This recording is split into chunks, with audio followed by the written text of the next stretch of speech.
जय भीम, नमो बुद्धाय। साथियों आज हम बात करने वाले हैं, एक ट्वीट किया है अजीत डोभाल ने, जिस ट्वीट में उन्होंने एक वीडियो शेयर करते हुए लिखा है कि जैसे ही माता जी की जो मूर्ति है उसके ऊपर ब्राह्मण जो लोग हैं वो हल्दी चढ़ाते हैं, तो वो जो जैसे ही हल्दी चढ़ती है, जैसे ही हल्दी माता जी की मूर्ति के ऊपर डालते हैं, वैसे ही माता जी जो है आंख बंद कर लेती है। तो उस ट्वीट को रीट्वीट करते हुए हमारे जाने माने प्रोफेसर और पत्रकार प्रोफेसर दिलीप मंडल ने ये ट्वीट किया है कि इसी तरह बद्रीनाथ से लेकर तिरुपति बालाजी तक जो भगवान तथागत बुद्ध की जो मूर्तियाँ है उसको लिपा पोती करके किस तरह से ब्राह्मणीकरण करके उसको माता जी या भगवान का रूप दे दिया गया है। तो देखिए सबसे पहले ये वीडियो।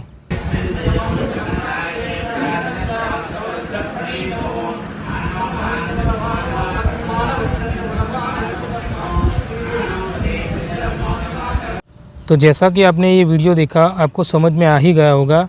कि ये जो माता जी की आंखें खुली हुई है, पहले उस पर हल्दी चढ़ाते हैं तो वो आंखें बंद कर लेती है। दरअसल ये आंखें बंद ही है, उस आंखों पर ये इस तरह का श्रृंगार किया गया है कि पता ही ना चले किसी को कि ये भगवान की मूर्ति है, माता जी की मूर्ति है या तथागत गौतम बुद्ध की है। तो मेरे कहने का मतलब ये है कि हमारे पूरे भारत देश में बहुत सारे ऐसे हज़ारों मंदिर है, बहुत सारे ऐसे जो जाने माने मंदिर भी है, उसमें भी जो मूर्तियाँ हैं वो दरअसल तथागत गौतम बुद्ध की है, मगर उस पर हज़ारों सालों से ब्राह्मणों ने कब्जा किया हुआ है और उसको ब्राह्मणीकरण करके उसका साज श्रृंगार करके उसको या किसी माता जी या भगवान का रूप दे दिया गया है। तो इसी तरह से बद्रीनाथ से लेकर तिरुपति बालाजी तक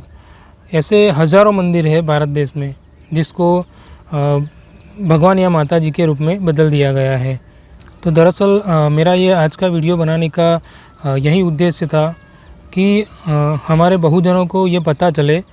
कि जो वो देवी देवताओं की पूजा करते हैं,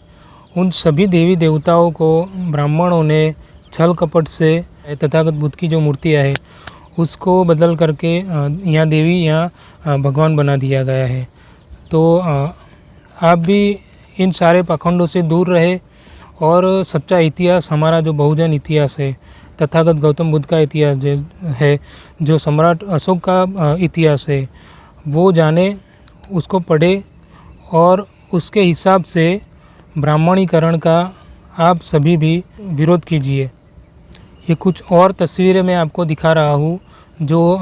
जिसको भगवान या माता जी बना दिया गया है। तो सबसे पहले ये तस्वीरें देखिए।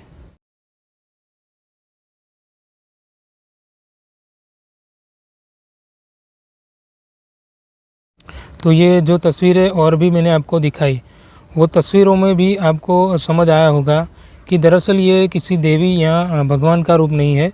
ये तथागत गौतम बुद्ध की सारी मूर्तियाँ हैं ये सभी, और उसको लिपा पोती करके भगवान या देवी देवता बना दिया गया है। तो दोस्तों आज के बाद आप भी किसी मंदिर में अगर आप जाए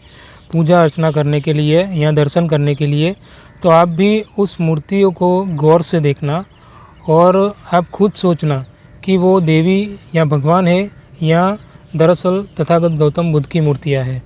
क्योंकि जब आपने कई सारे मंदिरों में जाके देखा होगा, जब भी उस भगवान या देवी देवताओं की जो मूर्ति होती है उसका जो श्राद्ध श्रृंगार होता है वो जब हो रहा होता है तब उसके कपाट जो होते हैं, दरवाजे बंद कर दिए जाते हैं। वो क्यों बंद कर दिए जाते हैं वो आज आपको समझ में आया होगा। दरअसल अगर वो जब श्राद्ध श्रृंगार कर रहे होते देवी देवता की मूर्ति का, तब किसी को पता ना चल जाए कि ये दरअसल तथागत गौतम बुद्ध की मूर्ति है। इसी कारण के वजह से वो कपाट बंद कर देते हैं मंदिर के और अंदर ही पहले वो साज श्रृंगार करके बाद में उस मंदिर के दरवाजे खोलते हैं। और दूसरी बात कि अंदर मंदिर के गर्भगृह में जो गैर ब्राह्मण होता है उसको जाने भी नहीं दिया जाता, और उस देवी देवता की जो मूर्ति होती है उसका फ़ोटो या वीडियो भी नहीं बनाने देते, क्योंकि ऐसा अगर होता है तो सभी को ये पता चल जाएगा कि दरअसल ये देवी या देवता की मूर्ति नहीं है, ये तथागत गौतम बुद्ध की मूर्ति है। तो हमारे भारत देश का जो इतिहास है वो तथागत गौतम बुद्ध से जुड़ा हुआ है, ना कि किसी देवी या देवता से। तो दोस्तों, आज के वीडियो में बस इतना ही। अगर आपको ये वीडियो अच्छा लगा हो तो वीडियो को लाइक कीजिए, शेयर कीजिए, और अगर आप मेरे चैनल पर नए हो तो चैनल को सब्सक्राइब कीजिए। जय भीम, नमो बुद्धाय।